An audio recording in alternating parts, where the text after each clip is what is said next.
Graças a paz, irmãos. Irmãos, hoje é um culto de oração, mas também um culto de doutrina.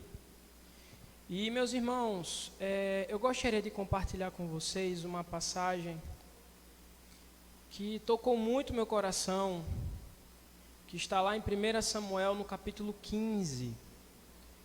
Nós vamos ler 2 versículos, mas no decorrer da nossa explanação, nós vamos ver outros versículos em caráter complementar. Mas, todos acharam? Quem não achou, que está sem Bíblia, fique tranquilo, porque nós temos ali um projetor maravilhoso, que abençoa a gente demais. Meus irmãos, 1 Samuel capítulo 15, versículo 27 e 29. Isso. 27, isso. Vamos ler aqui, porque fica mais uniforme. É a versão da Almeida, corrigida e fiel. E a palavra do Senhor fala assim: E virando-se Samuel para se ir, ou para ir embora, ele, no caso Saul, lhe pegou pela orla da capa e a rasgou. Então Samuel lhe disse: O Senhor tem rasgado de ti hoje o reino de Israel, e o tem dado ao teu próximo melhor do que tu. E também aquele que é a força de Israel não mente nem se arrepende, porquanto não é um homem para que se arrependa. Amém? Podemos sentar, irmãos. Irmãos, eu preciso dizer para vocês que uma pessoa que eu sempre tive medo de ser igual a ela é o Saul. Desde a minha infância, eu sempre gostei muito da história de Saul e de Davi, daquele paralelo, daquela situação antagônica quase similar a um filme. De um lado nós temos um homem perverso, que foi de fato escolhido por Deus, mas infelizmente deixou-se ser seduzido pelo seu cargo, por todos os benefícios que aquele cargo dava. E de outro lado, um homem segundo o coração de Deus, aquela velha e antiga briga do bem contra o mal. E eu não sei quanto a vocês, mas eu sempre fiquei muito fascinado com a pessoa, com a figura de Davi. Davi, para mim, representa aquele homem íntegro e aquele homem que não tem medo de sofrer uma repreensão do Senhor. Não sei se vocês se lembram, mas o profeta Natan, quando foi repreendê-lo, a mando do Senhor, a respeito do adultério e do assassinato que ele cometeu na situação de Batseba e Urias, Davi, ele se prostra, aceita a correção do Senhor. Em outra situação, o censo, Deus dá a ele 3 punições: cair nas mãos dos inimigos, perder o seu reino ou cair nas mãos do Senhor. E aí Davi fala o seguinte: eu prefiro cair nas mãos do Senhor, porque eu sei que nelas existem infinitas misericórdias. E eu sempre pedi a Deus para que eu fosse um homem, que Ele me desse esse coração de Davi. Eu não queria nada, eu queria o coração de Davi e a sabedoria de Salomão, né? Aí realmente, aí Jesus já pode dizer: então pode vir logo, ficar aqui comigo, aí já não dá mais. Só faltava força, mas nem cabelo eu tenho mais, irmãos. Então assim, Sansão nunca dava passeio, né? Mas, brincadeiras à parte, essa história sempre me fascinou muito. Mas sempre que eu olhava para Saul e olhava para mim, eu via que eu era tão falho e tão homem quanto Saul. E que, dependendo da circunstância que eu pudesse estar inserido, eu poderia em algum momento me envaidecer, me ensoberbecer. Nós somos seres humanos, nós somos sujeitos às mesmas falhas que as outras pessoas são. E quando eu olhava para Saul, eu tinha medo e eu dizia: Deus, nunca me deixe ser como Saul, nunca me dê nada, mas também, se tu me deres alguma coisa, que eu nunca seja igual a Saul. Eu sempre tive muito medo, meus irmãos, de ser um homem igual a Saul. Minha mãe desde cedo me ensinou um princípio de vida: língua fala, língua paga. Aquilo que a gente fala muitas vezes acontece com a gente. E no decorrer da minha vida ela foi citando vários exemplos para mim. E esses exemplos, baseado com a referência que eu tinha dentro de casa, sempre me causou muito medo sobre a consequência das minhas palavras. E por isso que eu também sempre preferi me apartar dos julgamentos precipitados, porque nós muitas vezes fazemos determinados julgamentos e quando não estamos naquela situação, fazemos igual ou até mesmo pior. Mas Saul, ele era um homem. Thaís, vai abrindo aí 1 Samuel 9, 21. Saul, quem era Saul? Para a gente compreender quem é Saul e compreender qual é a situação e o contexto da vida de Saul, nós precisamos ver esse versículo que está lá em 1 Samuel, no capítulo 9 e no versículo 21. Esse momento, meus irmãos, dá-se quando Saul ele é consagrado para ser o rei de Israel. E no momento que Samuel profere as palavras e o unge, ele fala isso. Então respondeu Saul e disse: porventura não sou eu filho de Benjamim, do menor das tribos de Israel, e a minha família a menor de todas as famílias da tribo de Benjamim? Por que, pois, me falas com semelhantes palavras? Irmãos, isso daqui reflete, é o primeiro indício do reflexo do caráter de Saul, que o segundo é no momento da consagração, que ele se esconde. Mas esse aqui é o primeiro, e para mim esse é o mais impactante, porque aqui ele não está simplesmente se escondendo da batalha. Aqui ele está diante do profeta, e ele aqui está dizendo: olha, eu não sou nada, eu não sou absolutamente nada. Mas esse versículo, apesar de mostrar essa deficiência pessoal no caráter de Saul, ele não se enxergava como um ungido, um escolhido, mas como um homem pequeno, vitimado pelas circunstâncias da sua vida.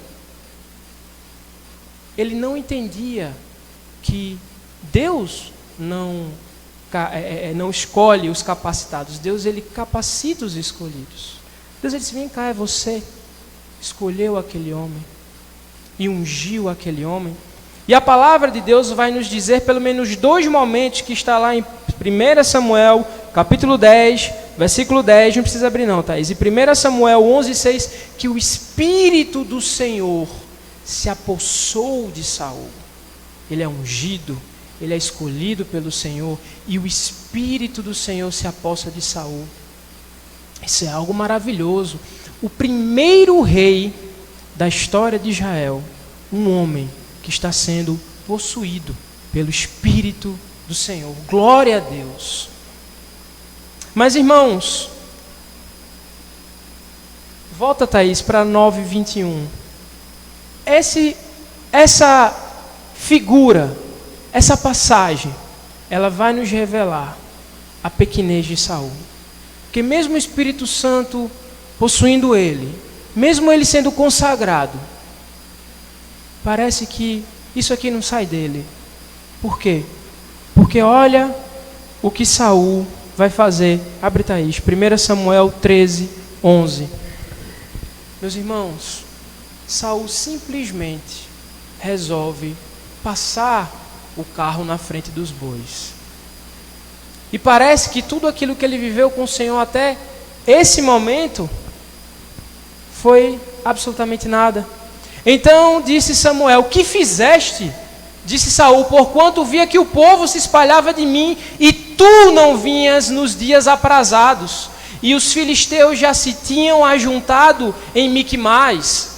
Eu disse: agora descerão os filisteus sobre mim a Gilgal, e ainda a face do Senhor não orei, e constrangi-me e ofereci holocausto. Saul era rei. Saul não podia oferecer os holocaustos. Quem tinha que oferecer, e somente quem podia oferecer, era o profeta. Saul temeu. Lembra-se do versículo 21 do capítulo 9? A sua pequenez, a sua ansiedade. E ele ainda atribui a responsabilidade ao povo o qual o liderava e ao profeta que o ungiu a mando do Senhor. E outra passagem nós vemos que é exatamente essa, que é o texto base, 1 Samuel 15, 27 e 29. Saul simplesmente desobedece expressamente uma ordem que Deus deu a ele: destrua todos os amalequitas, todos, não deixe ninguém, tudo, até as propriedades e as posses, destrua. Nada disso eu quero para mim. E o que é que a palavra fala? Que Saul não destruiu e ainda salvou a vida do rei dos amalequitas. E tomou todos os bens e as propriedades, somente o gado. Quando o profeta Samuel vê, diz assim: o que tu fizeste? Eu não te mandei que você matasse, que você destruísse? Para quem não sabe, os amalequitas, quando Israel estava saindo da terra prometida, estava saindo do Egito em direção à terra prometida, apertou e quase destruiu Israel. E o que é que isso nos revela, meus irmãos? Isso nos revela que nem sempre, quando nós somos chamados para uma determinada obra e quando nós somos ungidos para essa determinada obra, isso significa que nós vamos cumprir integralmente essa obra. Meus irmãos, a gente teve uma discussão muito gostosa lá em Gravatá. Uma amiga de manhinha, um casal, pastor, amigo nosso, foi para lá. E a gente começou a fazer aquela discussão: é predestinado ou não é predestinado? Ah, você é calvinista? Não, você é arminiano. Aí começou essa discussão, que assim, para alguns pode até parecer bobo, mas que eu gosto muito. Porque a gente começa a mergulhar na palavra, a gente começa a pensar muito sobre a palavra. Eu gosto muito disso. E uma coisa que eu não posso deixar de observar é, independentemente de ser arminiano, de depender da ação humana ou não, ou então da escolha de Deus ou não, calvinista, independente dessa circunstância, Deus dá oportunidade às pessoas. Deus dá. Deus sabe o que aquela pessoa vai fazer lá na frente, mas mesmo assim Ele não deixa de dar a oportunidade àquela pessoa. E é exatamente por isso que, como eu falei lá no começo, eu sempre tive medo de repente, me ver sendo um homem igual a um Saul. E eu acho que essa deveria ser a grande questão e o grande medo da igreja hoje. Porque a igreja hoje tem feito coisas que têm me assustado muito. Vocês sabem da minha angústia e das minhas orações. E, meus irmãos, Deus dá a oportunidade.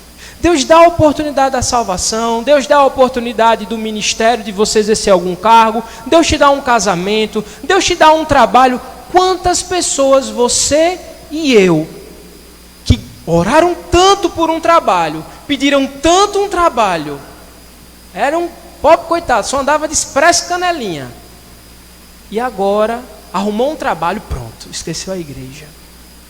Quantas pessoas? Quero um namorado. Arrumava um namorado, o que foi que aconteceu? Quero uma namorada. Eu me desviei 2 vezes quanto de rabo de saia. Como é aquela história, pastor, o homem tem que ter cuidado com as 3 barras. Barra de ouro, barra de saia a outra. E São João da Barra.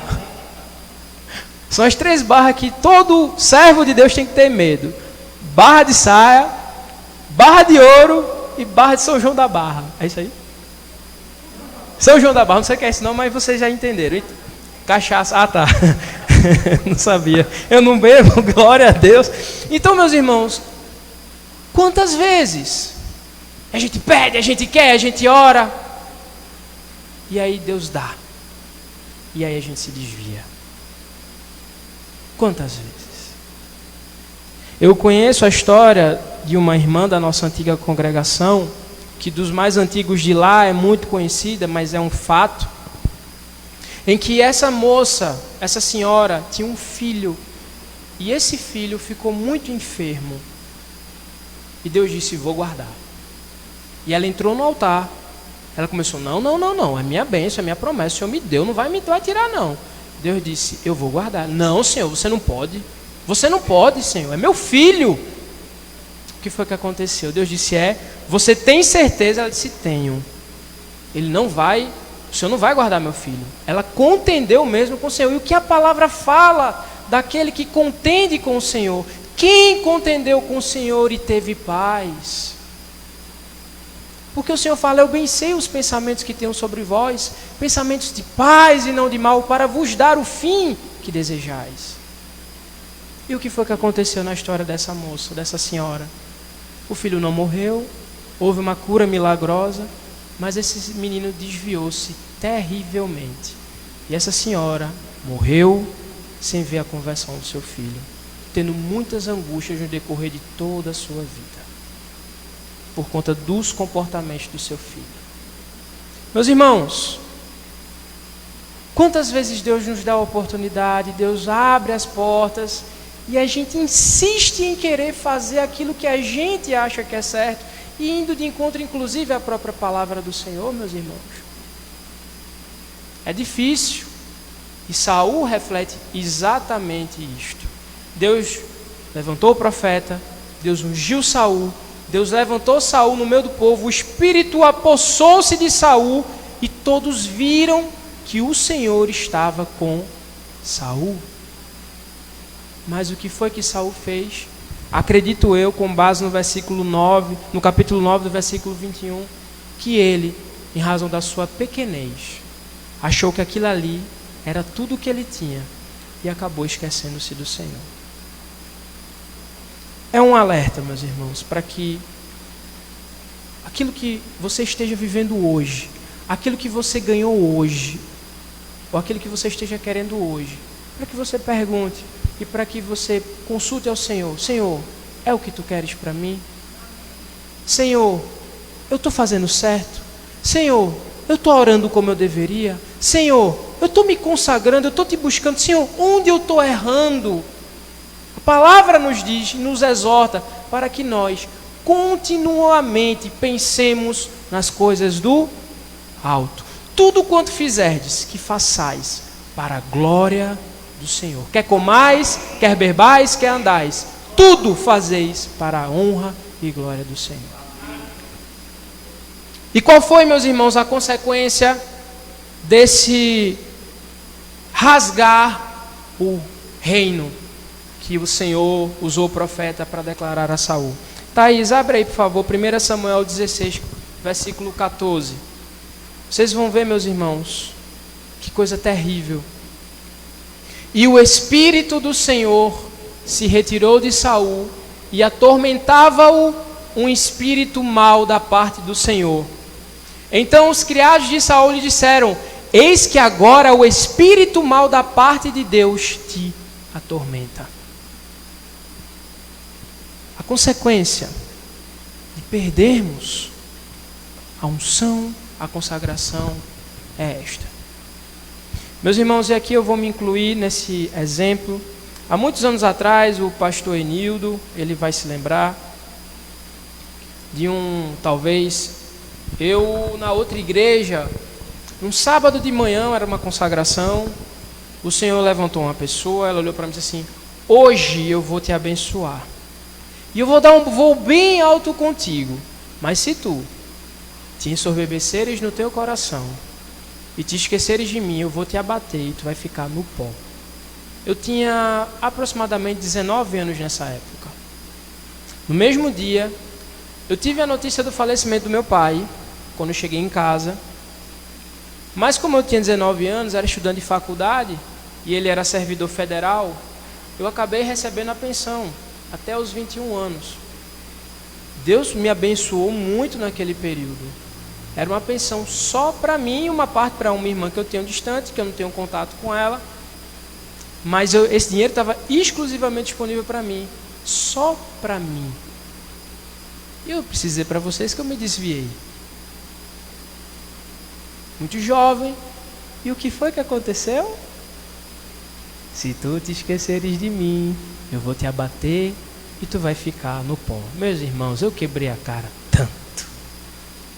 Eu fiquei no pó, meus irmãos. E eu preciso dizer para vocês que eu acho que, graças a Deus, eu não cheguei nesse estado.